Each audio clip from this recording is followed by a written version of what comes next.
సిద్దిపేట జిల్లాలోని కూడవెల్లి రామలింగేశ్వరుడు, పుల్లూరు లక్ష్మీ నరసింహస్వామి, సింగరాయ లక్ష్మీ నరసింహస్వామి జాతరకు ముస్తాబయ్యారు.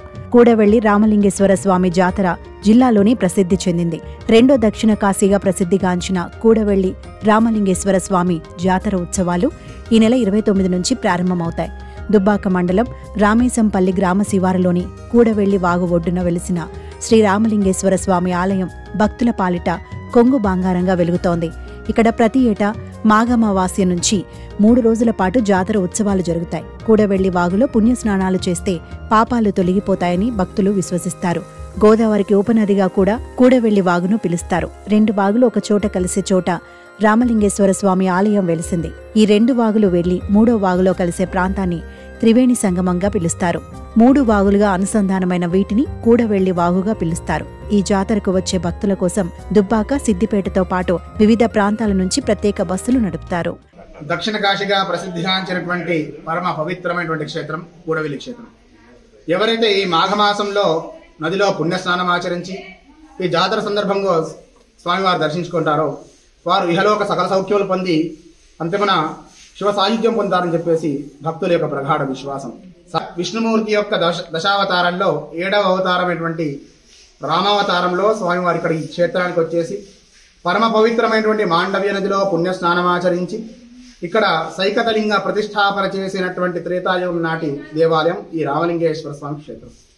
ఎవరైతే సాక్షాత్ శ్రీరామచంద్రుల వారు ప్రతిష్ఠ చేసినటువంటి సుముహూర్తమున స్వామివారు దర్శిస్తారో, సేవిస్తారో, అర్చిస్తారో వాళ్ళకి సకల సౌఖ్యములు పొందుతాయని చెప్పేసి భక్తుల యొక్క ప్రగాఢ విశ్వాసం. త్రేతాయుగంలో స్వామివారు రావణ బ్రహ్మను సంహరించినటువంటి బ్రహ్మహత్య మహాపాతక దోషం పోవడానికి ఈ క్షేత్రంలో సైకతలింగ ప్రతిష్టాపన చేశారు. జీవులు అనేక పాపాలు చేస్తుంటారు. తెలిసి చేసినటువంటి పాపాలు, జ్ఞాత అజ్ఞాత దోషాలు అంటుంటాం. అవన్నీ కూడా పరిహారం అవ్వాలంటే ఈ అమావాస్య రోజున స్వామివారు దర్శిస్తే చాలు స్వామి అనుగ్రహం చేత సకల సౌభాగ్యాలు సిద్ధిస్తాయని చెప్పేసి లక్షల సంఖ్యలో భక్తులు కూడలి క్షేత్రం ఇచ్చేసి స్వామి యొక్క పరిపూర్ణ కృపకు పాత్రలవుతారు. ఈ సంవత్సరం గాను జనవరి 29, 30, 31 3 రోజుల పాటు స్వామివారి జాతరోత్సవాలు అత్యంత వైభవపేతంగా జరగనున్నాయి. భక్తులు విశేష సంఖ్యలో విచ్చేసి స్వామివారి దర్శించి స్వామివారి యొక్క తీర్థ ప్రసాదాలు స్వీకరించి స్వామివారి యొక్క అనుగ్రహానికి పాత్రలు కావాలని కోరుతున్నాం. సర్వే జనా సుఖినో భవంతు, సర్వతో సన్మంగళాని భవంతు. శుభం.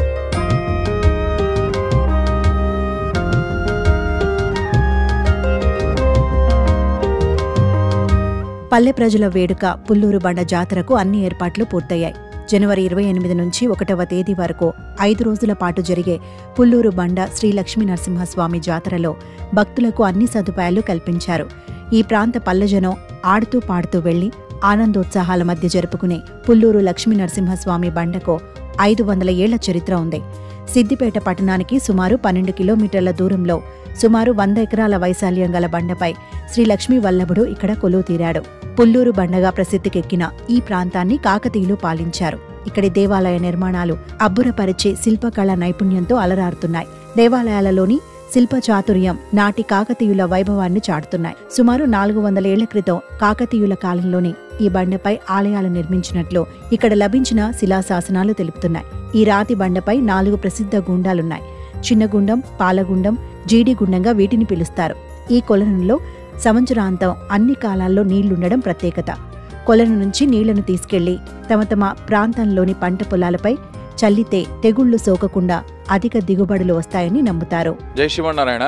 పుల్లూరు బండ క్షేత్రం లక్ష్మీ నరసింహస్వామి క్షేత్రం. ఈ క్షేత్రంలో పుష్యబహుళ అమావాస్య, మాఘశుద్ధ పాడ్యమి, విధియ 3 రోజులు కూడా అత్యంత వైభవంగా జాతర మహోత్సవం జరుగుతుంది.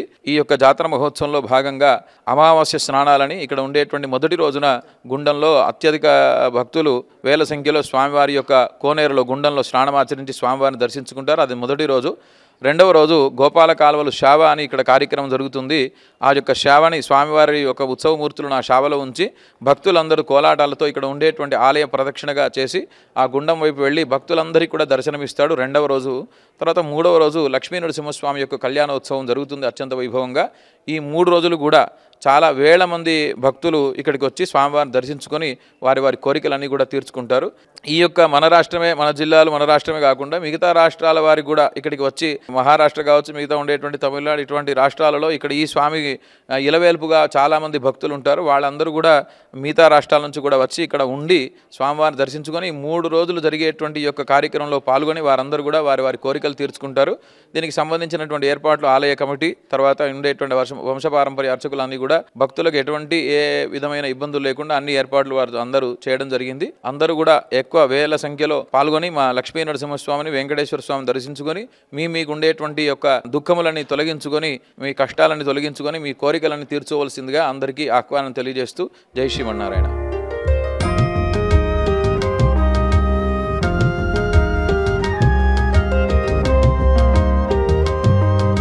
ప్రకృతి రమణీయతకు, పక్షుల కిలకిల రాగాలకు సింగరాయ ప్రాంతం పెట్టింది పేరు.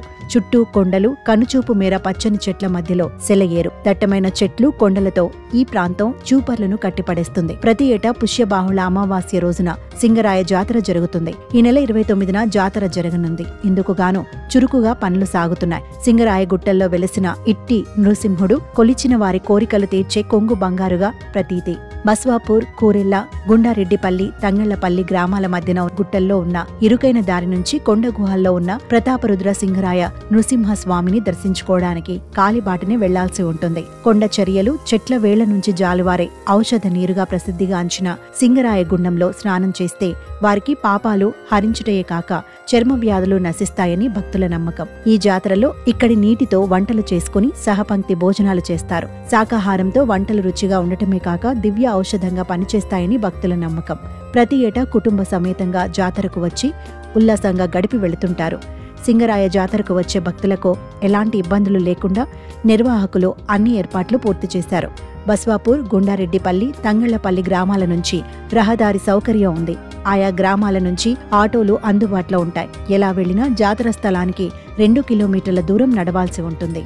పుష్యబహుళ అమావాస్య నాడు ప్రతాపరుద్రుని కాలం నుండి ఈ జాతర జరుగుతున్నది. కావున ప్రతి ఒక్కరూ చిన్న పెద్దలు కాకుండా వచ్చి స్వామివారి దర్శించుకున్నట్టయితే సకల రోగాలు, సకల బాధలు తొలగిపోతాయని, పుష్యబహుళ అమావాస్య నాడు గుండంలో స్నానం చేసినట్టయితే సకల దరిద్రాలు తొలగిపోయి సకల ఇతిహాస బాధలు, గజ్జి, దురద, తామరలు ఇవన్నీ తొలగిపోయి అందరికీ సంకల్పితం.